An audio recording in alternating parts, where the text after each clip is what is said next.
Welcome back to Monaco. Well, Sydney was the second city to make its pitch for the Games in Monte Carlo today, and the team didn't let Australia down. Here's some highlights from our presentation to the IOC earlier today. First, of all the great Australian traditions, the love of sport stands proudly alongside the love of freedom and democracy. Sydney 2000 would be a safe Games. Australia's unique experience in creating a multicultural society of remarkable tolerance and harmony, together with the warm relations we enjoy with other countries, will go a long way to ensuring that all Olympic nations will enjoy in safety both the Games and one of the most beautiful and exciting cities of the new world. I once thought about Australia the way a lot of Europeans do. I thought about images of beaches, koalas, kangaroos and sunburned faces. But when I moved to Sydney from the Netherlands 20 years ago, I saw how narrow my view of Australia really was. Australia has taken the best of what millions of migrants like myself have brought to their new home and made it even better. The combination of Sydney's natural environment, the professional organisation and the understanding the needs of the athletes will add up to a winning atmosphere in 2000. It's the same winning atmosphere that helped me to become an Olympian, and it comes from our Australian love of sport, a feeling that sport is a part of our way of life.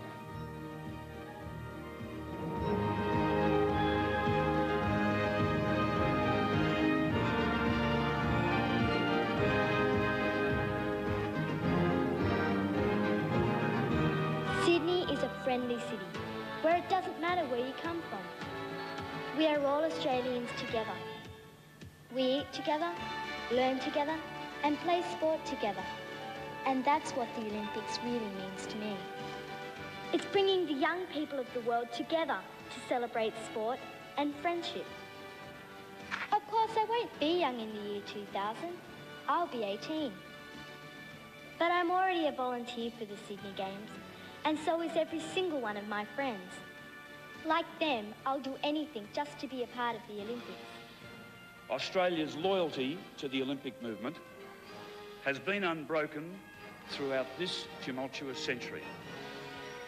In making our bid, we've come to know not only the inspiring force of Olympism, but also the extent of the task which lies ahead. It is a challenge which the people of Sydney and Australia will rise to meet. From you, we have learned so much. And of course, there is still much to learn.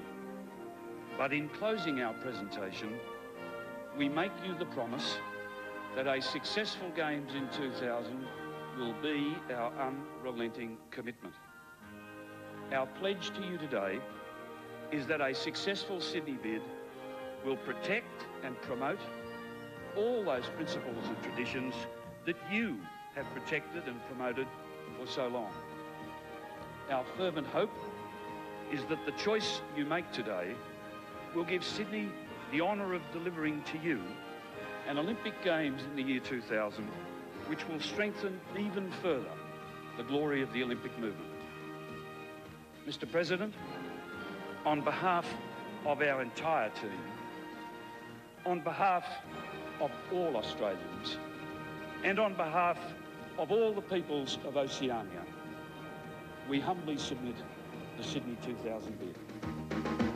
Rod McGeoch, the man who's done an extraordinary job over a period of years. In fact, it was New South Wales Premier Nick Greiner at the time who got everybody together and said, well, do we go for it? Brisbane having missed the Games bid, Melbourne having missed the Games bid when Atlanta won for 96.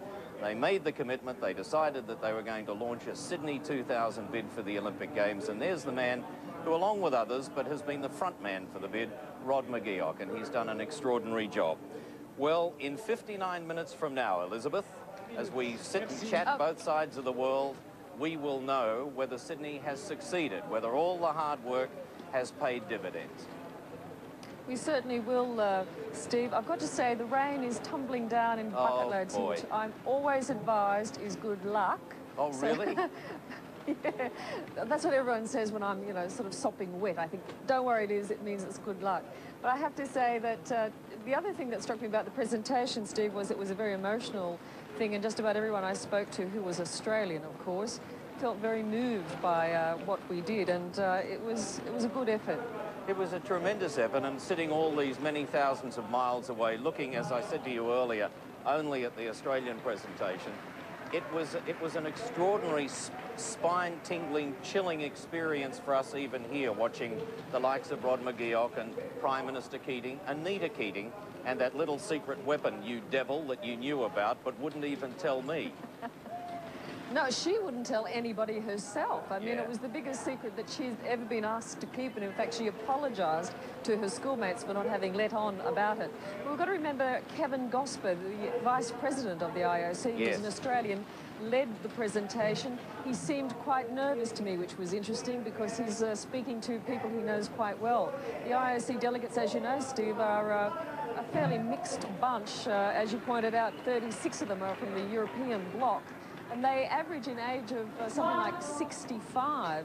I think Prince Albert, Princess Anne, they're the youngest in the group. And the oldest, I think, is 86 years old, Liz. Yes, Steve, as I said, it's a mixed bag, the IOC delegates, and we're not sure that they all would have had tingling spines like we did, because Yeah. we're not sure how they're feeling themselves. But I can't think of anything else we could have done, and if we don't win, Steve, well, all we can say is we did everything possible. That's right. It wasn't good enough. We gave it our best shot. You can't do any more than that. I mean, it's extraordinary when you think about it. You've got these 88 or 89 unelected and in many respects unaccountable men and women from something like 74 countries, and they hold the big decision in their hands. I mean, who knows what they thought when they cast their secret votes? Who knows how they voted? Yes, I've got to say that I was impressed with Prince Albert for a variety of reasons, but the main one was that he's an athlete.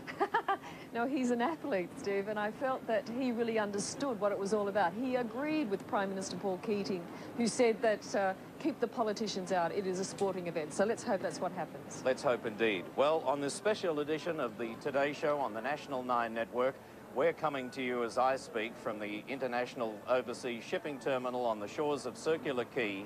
We all wait with anticipation now for the announcement. We take you back to Monaco.